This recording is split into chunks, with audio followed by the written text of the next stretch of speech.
Buenos días, pues hoy vamos a empezar el tema 5 de farmacología.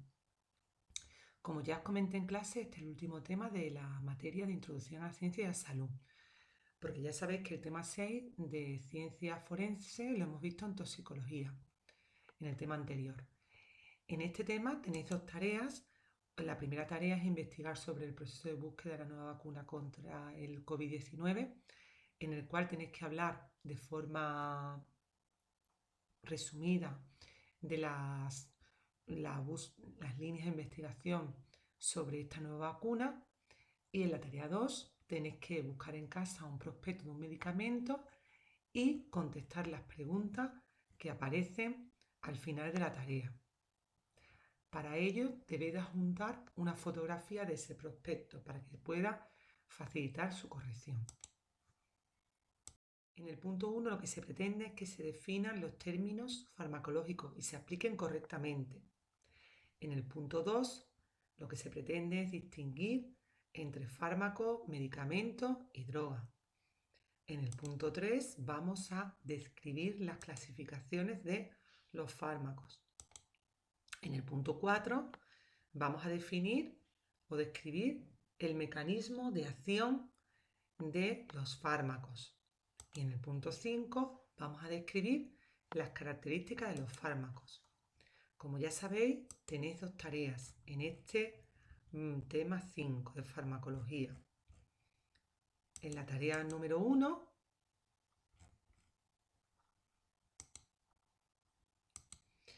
vamos a investigar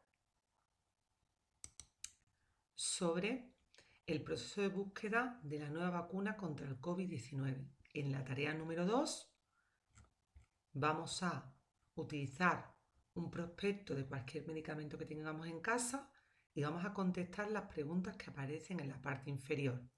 Para su corrección necesito que adjuntéis una imagen del prospecto del medicamento que vais a utilizar para facilitar mi corrección. Punto 1. Términos farmacológicos. Farmacología es la ciencia que estudia las propiedades de las sustancias químicas, es decir, los fármacos y sus efectos sobre las funciones de los organismos vivos. Deriva del griego fármacon, fármaco, y luego conocimiento. Las áreas de la farmacología son las siguientes: farmoquímica o ciencia farmacéutica, estudia el fármaco de forma aislada. La farmodinámica, farmocinética y farmacogenética estudia la relación del fármaco con el organismo. Y la farmacología clínica estudia el uso terapéutico del fármaco sobre el individuo. La farmacología clínica, como he dicho, estudia el comportamiento y la utilización de los fármacos tanto en el hombre sano como en el hombre enfermo, y el uso de los fármacos en la población general, así como en subgrupos específicos y en pacientes concretos. Bueno, pues ahora vamos a distinguir en el punto 2 entre fármaco, medicamento y droga. El fármaco es cualquier sustancia química que interactúa con el organismo y modifica sus funciones biológicas. Produce un efecto con actividad terapéutica, es decir, previene, diagnostica o trata una enfermedad y tiene un principio activo.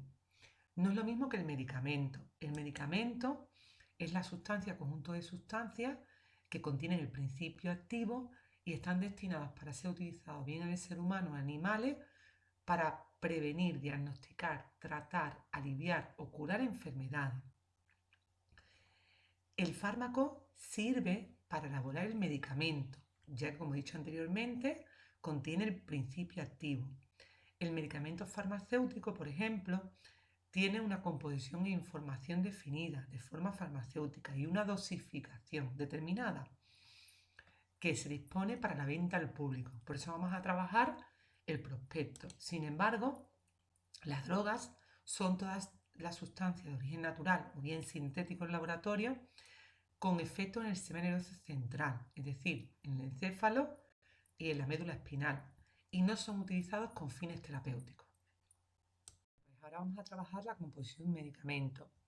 El principio activo, que es la sustancia química que tiene la función terapéutica, y el excipiente, que no tiene función terapéutica, sino que hace servir de vehículo a ese principio activo, para que usted me entienda, puede ser el envoltorio de una cápsula, lo que posibilita la preparación y estabilidad del principio activo, modifica las propiedades organolépticas. ¿Eso qué se refiere?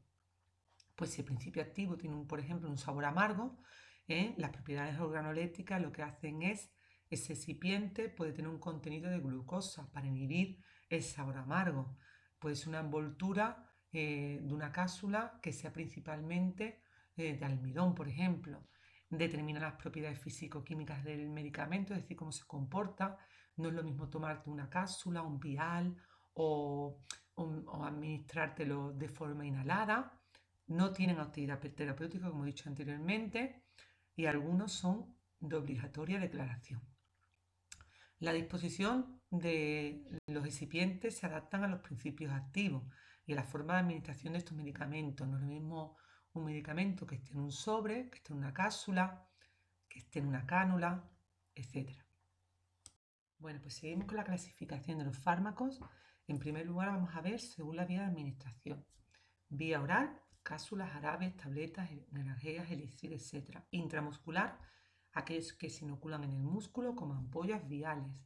Intravenosa, aquellos que se inoculan en las venas del organismo, ampollas y viales, y se van transportando a través del torrente sanguíneo. Rectales y vaginales, supositorios, edemas y óvulos. Tópicos, que se aplican en la primera capa de la piel, pomadas, cremas, geles, lociones. Intradérmicas, aquellos que se inoculan en la dermis como insulina y anticonceptivos, parches anticonceptivos por ejemplo, soluciones ópticas como lo que se aplican en los ojos como gotas y spray, soluciones oftalmológicas y nasales como gotas y colirio. Bueno, pues seguimos con la clasificación de los fármacos según la indicación. En primer lugar tenemos los antiinfecciosos, antibióticos, antimicóticos, antibacterianos, antivirales y antiparásitos. En primer lugar voy a diferenciar antibióticos de antibacterianos. Mirad, los antibióticos son sustancias químicas como la penicilina, por ejemplo, y los antimicrobianos son los agentes químicos o físicos, es decir, los antibióticos son un tipo de antimicrobiano. ¿A qué se refiere usted con eso? Pues mirad, los antimicrobianos químicos son los antibióticos, es decir, bactericidas que eliminan a las bacterias. Pero también dentro de los antimicrobianos químicos tenemos los antisépticos, como cuáles, como el yodo, el alcohol de 70, etc. Los desinfectantes como la lejía, los esterilizantes como el formaldehído. También antimicrobianos tenemos los físicos, como la esterilización clásica que podemos realizar a partir de 100 grados centígrados, el calor húmedo, el calor seco, la radiación ionizante y no ionizante y filtros de aire. Después hablaríamos de antivirales, como los retrovirales que se aplican cuando una persona tiene una infección de VIH o otro tipo de infección vírica. Los antiparásitos, cuando un animal está infectado por un parásito, como por ejemplo puede ser la pulga.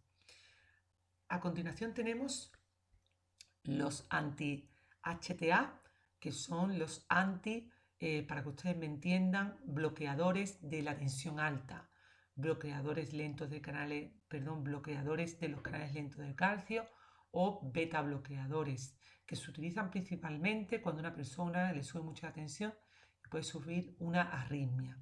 Los antiulcerosos, que evitan las úlceras de cualquier tipo, como inhibidores de bomba de protones, inhibidores de histamina, neutralizadores, etc. Os indico, por ejemplo, los inhibidores de histamina. Una persona cuando tiene alergia produce una gran cantidad de histaminas y toma antihistamínicos, inhibidores de la histamina. Los analgésicos. Voy a diferenciar entre los analgésicos y los antiinflamatorios. Mirad, los analgésicos, para que ustedes me entiendan, como el paracetamol o el nolotil, no son antiinflamatorios, sino que eliminan dolor de cabeza, dolores musculares, etc. Y también fiebre. Pero no eliminan, como los antiinflamatorios, la inflamación. Los tranquilizantes, que se utilizan para calmar lo que es el sistema nervioso, como barbitúricos, tricíclicos, etc. Los antialérgicos, como son, como he comentado anteriormente, antihistamínicos y corticoides, los inmunosupresores que inhiben la acción del sistema inmune, que están ahora mismo siendo muy utilizados en el COVID-19, que como ya sabéis provoca una reacción exagerada del sistema inmune. Los citoestáticos, que este medicamento se utiliza principalmente contra el tratamiento contra el cáncer, os indico, y también puede ser utilizado en patologías infecciosas. A continuación, los antigripales, que como su nombre indica, combaten la gripe, que como ya sabéis es una infección vírica y hay que pasarla, combaten dolor y fiebre. Los antídotos, que se utilizan principalmente cuando hay un envenenamiento. El VIH, que principalmente utiliza, esto es el virus, os indico, utilizan retrovirales para inhibir lo que es la multiplicación del virus. Los diuréticos, que eliminan líquidos, se utilizan principalmente para personas que tengan problemas en la diuresis, es decir, en los riñones o en las personas hipertensas. Los hormonales, para regular lo que es el sistema hormonal, andrógenos y estrógenos.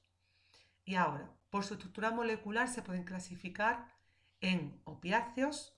Os indico, los medicamentos opiáceos se utilizan principalmente para el tratamiento del cáncer, los alcohólicos para la desinfección, los medicamentos AINES, que se utilizan para disminuir la inflamación, así como la fiebre, hinchazón, el enrojecimiento. Los AINES más tradicionales que utilizamos son la aspirina, el ibuprofeno, el naproxeno, etc. Y los barbitúricos, que como hemos dicho, para relajar lo que es el sistema nervioso central. Punto 4. El mecanismo de acción de los fármacos. En primer lugar, el mecanismo de acción de los fármacos es estudiado por la farmacodinámica. Mira, esta ciencia es una parte de la farmacología que se dedica al estudio del mecanismo de acción de los fármacos. Los fármacos hemos dicho que eran sustancias químicas que producían cambios funcionales a nivel celular. Para que se produzca este cambio a nivel funcional se tienen que unir a un receptor.